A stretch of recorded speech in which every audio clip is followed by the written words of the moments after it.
ভুল করো, কারণ তাতেই তোমার মূল্য বাড়ে। মাঝে মাঝে ভুল বলো, না হলে বুঝবে কি করে মানুষ তোমার কথা শুনছে কিনা।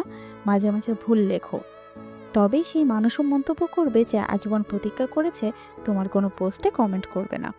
স্টাসি ব্যালিসের বইয়ের নাম ছিল how to change A life. দ্বিতীয় সংস্করণে ভুলে ছাপা হলো how to change a wife. সেই ভুলই বইটিকে করে দিল বেস্ট সেলার। ভুল মানেই ব্যর্থতা না, বরং অনেক সময় ভুলই হয়ে ওঠে উত্তরণের সিঁড়ি। দুধ নষ্ট হলে দই হয়, দাম বাড়ে। দইও নষ্ট হলে পনির হয়, আবারও দামি। আঙুর টক হলে তার রূপ নেয় ওয়াইনে, যার দাম আঙুরের চেয়ে ঢের বেশি। ভুল মানেই তোমার অভিজ্ঞতা সমৃদ্ধ হওয়া। ভুল মানেই শিখে ফেলার নতুন একটা সুযোগ। কলম্বাস নেভিগেশনে ভুল করেছিলেন বলেই আমেরিকা আবিষ্কৃত হয়েছে।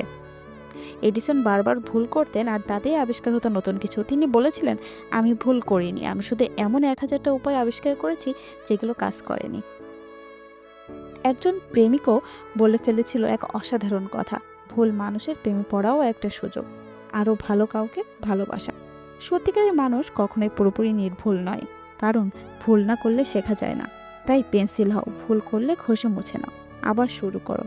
কলম হলে ভুল ঢাকার সুযোগ থাকে না, আর আঁকা যায় না সুন্দর কোনো চিন্তা। ভুল করো, শেখো, আবার চেষ্টা করো, কারণ ভুল মানুষকেই মানুষ করে তোলে।